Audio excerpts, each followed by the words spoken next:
Hello dear students, welcome to Kataria pharmacy. So students, कैसे हैं आप सब? आई होप सभी ठीक होंगे। तो हम स्टडी कर रहे थे B Pharma first semester inorganic chemistry. इसकी हमारी यूनिट थर्ड चल रही थी। तो यूनिट थर्ड का आज का हमारा 9th लेक्चर होगा। इसमें हमारा जो नेक्स्ट टॉपिक था, न्यू टॉपिक हमारा कैथोटिक्स, उसको हम स्टार्ट करने वाले हैं।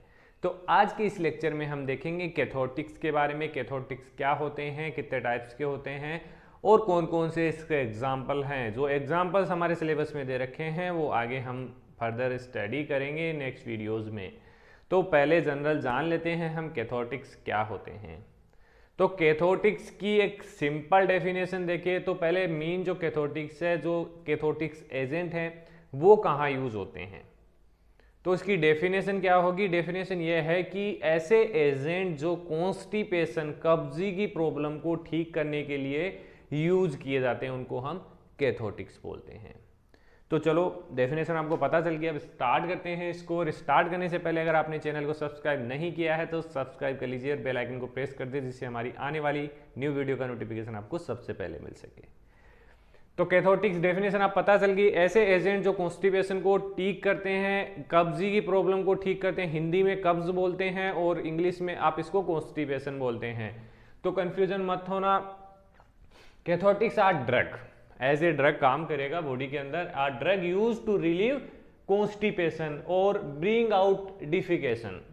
ब्रिंग आउट डिफिकेशन का मतलब क्या होता है कि जो हमारा बाउल होता है, स्टूल होता है, उसको क्या कर रहा है, बाहर की ओर एलिमिनेट करवाने का जो काम होता है वो बेसिकली कैथोटिक्स के द्वारा किया जाता है। The term laxative it is use for mild कैथोटिक्स।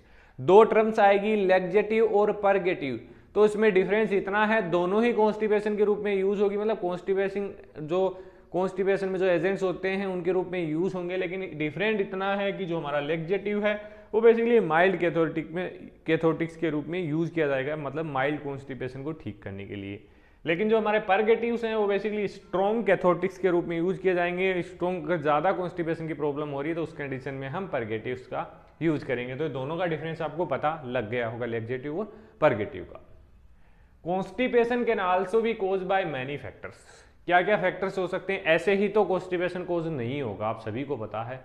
तो इसके क्या क्या फैक्टर हो सकते हैं कि आपके इंटेस्टाइन वीक हो गया है, आपका इंटेस्टाइन वीक हो गया है किसी भी कारणवश, इंटेस्टाइनल इंजरी हो गई है, and use of certain drug और डाइट, कि कैसी ड्रग आप यूज कर रहे हैं। कुछ ड्रग्स होती हैं जिनका साइड इफेक्ट होता है कि वो आपको कॉन्स्टिपेशन कोज करेगी, और आप डाइट क्या ले रहे हैं, डाइट पे भी बहुत ज्यादा डिपेंड करता है कि आपको कॉन्स्टिपेशन कोज होगा या नहीं।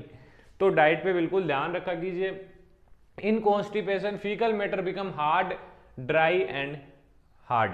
मतलब जो फीकल मैटर होता है, स्टूल होता है, बिल्कुल हार्ड हो जाता है और ड्राई हो जाता है, इसलिए वो इवेक्यूएट नहीं हो पाता है बॉडी से, इसीलिए कॉन्स्टिपेशन की प्रॉब्लम होती है। आप देखिए हार्ड हो गया है तो आप मतलब कि वाटर की मात्रा कम हो गई है स्टूल के अंदर, तो मतलब जो इलेक्ट्रोलाइट्स है वो लॉस हो गया है, मतलब इलेक्ट्रोलाइट्स बिल्कुल भी नहीं है, तो लिक्विड नहीं है, तो आपको कॉन्स्टिपेशन होगा, स्टूल हार्ड होगा। तो इस कंडीशन में आप ज्यादा से ज्यादा वाटर का इंटेक करें। यूज ऑफ लैक्सेटिव और purgative lubricants give relief in constipation. अब जो एजेंट हैं as a constipating agent use किए जाते हैं एंटी कॉन्स्टिपेशन, तो इजीली इसको ट्रीट कर देंगे कॉन्स्टिपेशन की प्रॉब्लम को by eliminating of the bowel content. जो भी बाउल कंटेंट है, स्टूल है, उसको एलिमिनेट कर देंगे बॉडी से। Cathartics mainly work by 4 different methods. कौन कौन से मेथड्स हैं? बेसिकली फर्स्ट है हमारा लुब्रिकेंट, सेकंड है बल्क फॉर्मेशन। ये टेक्निक्स हैं इसकी, जो ड्रग हम यूज करें वो ऐसे ऐसे काम करेगी। Lubricant, bulk formation, stimulation, increase osmotic load in intestine. Basically ये 4 देखेंगे। आगे है सलाइन कैथोटिक्स, ऑस्मोटिक लैक्सेटिव बोल सकते हैं उनको। तो फर्स्ट देख लिए हमारा लुब्रिकेंट। अब जब नाम से आपको पता लग रहा होगा कि लुब्रिकेंट क्या होते हैं, जो हमारा स्टूल हार्ड गया है उसको लिक्विड में कन्वर्ट कर देंगे। लुब्रिकेंट का यही रोल होता है। In case of constipation intestinal become hard so difficult to empty the bowel. जो इंटेस्टाइन है वो बिल्कुल हार्ड हो जाती है, तो उस कंडीशन में उसको लुब्रिकेट करने की जरूरत होती है, जिससे क्या होगा, जो हमारा बाउल है वो इजीली मूवमेंट कर पाएगा। The lubricant can causes smooth clearance of faecal material. जैसे एग्जांपल में यूज करते हैं glycerine, mineral oil, liquid paraffin. Basically ये यूज किए जाते हैं। कॉमनली ग्लिसरीन का यूज किया जाता है। ग्लिसरीन के जो सपोस्ट्रीज आते हैं वो यूज किए जाते हैं। एल्डरली के लिए अलग आते हैं और पेडियाट्रिक्स के लिए अलग आते हैं। Bulk formation. Second, bulk formation क्या होगा, जैसे इसबगोल होता है, सत्य इसबगोल होता है, वो अगर आपने फैमिली में किसी ने यूज किया हो तो आपको पता होगा इसबगोल का क्या काम होता है कि वो बॉडी में जाके वाटर को एब्जॉर्ब करके जो बल्क होता है स्टोमक का उसको बढ़ा देता है, तो स्टोमक को ऑटोमेटिक उसको बाहर की ओर एक्सक्रिएट करना होता है। The material made up of cellulose और नॉन डाइजेस्टिव मटेरियल, ऐसे मटेरियल से बना हुआ होता है which contract with water and increase the bulk, water के साथ कॉन्टैक्ट करके बल्क को बढ़ाएगा। इंटेस्टाइनल कॉन्टैक्ट, जिससे इंटेस्टाइनल कॉन्टैक्ट बढ़ेगा due to increase the bulk purgation, जिससे जो बल्क परगेशन मतलब मूवमेंट इंक्रीज हो जाएगा। विच कोज डिफिकेशन, मतलब जो स्टूल है हमारा बाहर की ओर आउट होगा। एग्जाम्पल देख लीजिए, methyl cellulose, sodium carboxide basically use किए जाते हैं as a bulk formation product in cathartics. Third है स्टूमुलेंट। स्टूमुलेंट का मतलब क्या है कि इस कंडीशन में क्या होता है, कॉन्स्टिपेशन की कंडीशन में जो हमारे स्टोमक का पेरिस्टाइटिस मूवमेंट होता है वो डिक्रीज हो जाता है, तो उसको इंक्रीज करने के लिए स्टूमुलेंट किया जाता है स्टोमक को।